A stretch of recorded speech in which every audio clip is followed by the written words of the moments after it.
আসসালামু আলাইকুম রহমতুল্লাহ। আজকে আলোচনা করব কোরআনে 7 আসমান বলতে আসলে কি বোঝানো হয়েছে। মহাগ্রন্থ আল কোরআনের সূরা মুলকের 3 নম্বর আয়াতে আল্লাহ পাক বলেন, আল্লাযী খালাকা সাবআ সামাওয়াতিন তিবাকা মা তারা ফি খালকির রহমানি মিন তাফাউত ফারজি'ল বাসারা হাল তারা মিন ফুতুর। যিনি 7 আসমান স্তরে স্তরে সৃষ্টি করেছেন, পরম করুণাময়ের সৃষ্টিতে তুমি কোনো অসামঞ্জস্যতা দেখতে পাবে না। তুমি আবার দৃষ্টি ফিরাও, কোনো ত্রুটি দেখতে পাও কি না। এভাবেই 1400 বছর আগে নাজিল হওয়া এক কিতাবের বহু জায়গায় মহান আল্লাহ তাআলা স্তরে স্তরে 7 আসমান সৃষ্টির কথা বলেছেন। এখন প্রশ্ন হলো, কোরআনে বর্ণিত এই 7 আসমান বলতে আসলে কি বোঝানো হয়েছে? কি তাদের নাম এবং কেমন তাদের গঠন? কোথায় কিভাবে আছে এসব আসমান? এর সীমা কতটুকু? আমরা আমাদের চতুর্দিকে যে অসীম বিস্তৃতি অবলোকন করি অথবা বিজ্ঞানীগণ শক্তিশালী দূরবীক্ষণ যন্ত্রের সাহায্যে ঊর্ধ্বাকাশে যতদূর পর্যন্ত দৃষ্টিপাত করতে সক্ষম, সেই দূরত্বটুকুই কি 7 আসমানের সীমানা, নাকি এর পরেও দৃষ্টিসীমার অন্তরালে আল্লাহ তাআলা আরও 6টি আসমানকে সাজিয়ে রেখেছেন? বর্তমানের আধুনিক বিজ্ঞান কি এই 7 আসমানের কোনো ব্যাখ্যা বা প্রমাণ খুঁজে পেয়েছে? দর্শক, আজকের ভিডিওতে আমরা এই প্রশ্নগুলোর উত্তর খোঁজার চেষ্টা করব ইনশাআল্লাহ। সঙ্গেই থাকুন। আরবিতে আকাশকে বলা হয় সামা। এটি একবচন, বহুবচনে সামাওয়াত, যার অর্থ আকাশসমূহ। কোরআনের যত স্থানে 7 আসমান বা সপ্ত স্তরের কথা বলা হয়েছে, সবখানেই এই সামাওয়াত শব্দটি ব্যবহৃত হয়েছে। এ থেকে বোঝা যায় আক্ষরিক অর্থে অনেকগুলো আকাশের কথাই বোঝানো হয়েছে।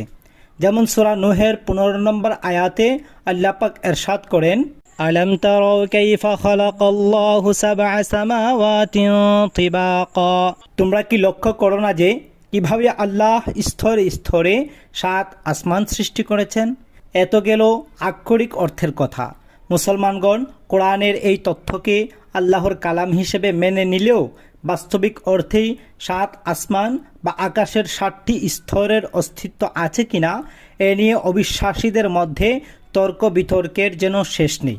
কারণ তারা যে বিষয়ের উপর নির্ভরশীল, অর্থাৎ বৈজ্ঞানিক গবেষণা ও প্রমাণ, সেই বিজ্ঞান এর সঠিক জবাব এখনও পর্যন্ত দিতে পারেনি। এ কারণে নাস্তিকরা বলে থাকেন এ এক কল্পিত ধারণা মাত্র।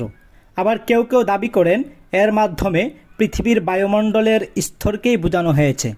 তবে আল কোরআনে এ বিষয়ে বেশ কিছু ইঙ্গিত রয়েছে, যাতে বোঝা যায় বাস্তবিক অর্থেও 7 আসমানের অস্তিত্ব রয়েছে। যেমন সূরা ফুসসিলাতের 12 নম্বর আয়াতে এরশাদ হচ্ছে, فقضاهن 7 سماوات في يومين وأوحى في كل سماء أمرها وزينا السماء الدنيا بمصابيح وحفظا ذلك تقدير العزيز العليم। অতঃপর তিনি 2 দিনে আকাশ মণ্ডলীকে 7 আকাশে বিন্যস্ত করলেন, আর প্রত্যেক আকাশে তার কার্যাবলী ওহীর মাধ্যমে জানিয়ে দিলেন। আর আমি নিকটবর্তী আকাশকে প্রদীপ মালার দ্বারা সুসজ্জিত করেছি আর সুরক্ষিত করেছি। এ হলো মহা পরাক্রমশালী সর্বজ্ঞ আল্লাহর সুনির্ধারিত ব্যবস্থাপনা। দর্শক, খেয়াল করুন, আয়াতে বলা হয়েছে সামা আদ-দুনিয়া, যার শাব্দিক অর্থ হলো পৃথিবীর আকাশ, অর্থাৎ পৃথিবী থেকে আমরা যে আকাশ দেখতে পাই সেটি। এ কারণেই মুফাসসিরগণ সকলেই এর অর্থ করেছেন নিকটবর্তী আকাশ। তাহলে এই আয়াত থেকে এটি স্পষ্টভাবে বোঝা গেল আমাদের দৃষ্টিসীমার মধ্যে যে আকাশের বিস্তৃতি, যেখানে কোটি কোটি গ্রহ, উপগ্রহ, নক্ষত্র, তারকারাজি আর গ্যালাক্সি ছড়িয়ে আছে, এটি সর্বনিম্ন স্তরের আসমান বা প্রথম আকাশ। সুতরাং এটি বায়ুমণ্ডল নয়, বরং মহাশূন্য। এর উপরে রয়েছে আরও 6টি আসমান। মহান আল্লাহ তাআলা বলেন, وَلَقَدْ خَلَقْنَا فَوْقَكُمْ 7 طَرَائِقَ وَمَا كُنَّا عَنِ الْخَلْقِ غَافِلِينَ। আর অবশ্যই আমি তোমাদের উপর 7টি স্তর সৃষ্টি করেছি এবং আমি আমার সৃষ্টির ব্যাপারে অমনোযোগী নয়। মুস্তাদরাকের একটি হাদিসের বর্ণনা থেকে জানা যায়, পৃথিবী থেকে প্রথম আসমানের দূরত্ব 500 বছরের পথ। এমনইভাবে প্রত্যেকটি আসমান একে অপরের থেকে 500 বছরের দূরত্বে অবস্থান করছে। কিন্তু এই 500 বছর কিভাবে বা কোন মাধ্যমে পাড়ি দেওয়া হবে সেটি হাদিসে উল্লেখ করা হয়নি। আর এই 500 বছর বলতে আলোকবর্ষের হিসেবে নাকি কোন হিসেবে সে ব্যাপারেও বিস্তারিত কোনো বর্ণনা আসেনি। হয়তোবা এই তথ্যের চেয়ে অতিরিক্ত কোনো তথ্য গ্রহণ করার মতো ধারণ ক্ষমতা আমাদের নেই। যদি থাকতো তাহলে আল্লাহ তার নবীর মাধ্যমে বিস্তারিত অবশ্যই জানিয়ে দিতেন। নাস্তিকদের অভিযোগ, যদি মহাবিশ্বে ট্রিলিয়ন গ্যালাক্সি আর বিলিয়ন তারকা থাকে তাহলে সেখানে 7টি স্তরের কথা কি যুক্তিসঙ্গত হতে পারে? তাদের কথা শুনলে মনে হয় যেন মহাকাশের সীমা পরিসীমা সব তাদের জানা রয়েছে, অথচ মানব জাতি এখন পর্যন্ত মহাবিশ্বের যেটুকু অংশ সম্পর্কে ধারণা লাভ করতে পেরেছে তা সম্পূর্ণ মহাবিশ্বের এক অতি ক্ষুদ্র অংশ। শুধু তাই নয়, কোরআনের দেয়া তথ্যের সাথে বর্তমান বিজ্ঞানও একমত। মহাবিশ্ব ক্রমেই সম্প্রসারিত হচ্ছে, যার পরিসীমা সম্পর্কে আমাদের কারোরই কোনো সুনির্দিষ্ট ধারণা নেই। দর্শক, এবার একটি উদাহরণ দিই। ধরুন একটি আলমারিতে 7টি ড্রয়ার আছে, প্রতিটি ড্রয়ারে 20টি করে কলম। আপনি যদি বলেন এখানে 140টি কলম আছে, তাই 7টি ড্রয়ার থাকতে পারে না, তাহলে সেটি কি যুক্তিসঙ্গত কথা হবে? ঠিক সেরকমই মহাকাশে অনেক গ্যালাক্সি বা নক্ষত্র থাকলেও তা কোরআনের স্তর ধারণার সঙ্গে সাংঘর্ষিক নয়। কারণ স্তর মানে গঠনগত বিভাজন, একটা বস্তু সংখ্যার উপর নির্ভর করে না।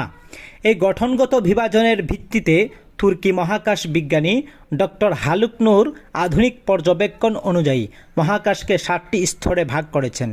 প্রথম স্তর সৌরজগৎ, দ্বিতীয় স্তর মিল্কি ওয়ে গ্যালাক্সির চুম্বকীয় বলয়, তৃতীয় স্তর স্থানীয় গ্যালাক্সিগুচ্ছ বা লোকাল গ্রুপ, চতুর্থ স্তর মহাজাগতিক কেন্দ্রীয় বলয়, পঞ্চম স্তর অতি দূরের গামা রশ্মি বা আলোক তরঙ্গ উৎস, ষষ্ঠ স্তর মহাবিশ্বের সম্প্রসারণশীল ক্ষেত্র, সপ্তম স্তর মহাবিশ্বের সীমাহীন অসীমতা। এবার প্রশ্ন আসতে পারে, এই স্তরগুলোই কি কোরআনে বর্ণিত 7 আকাশ?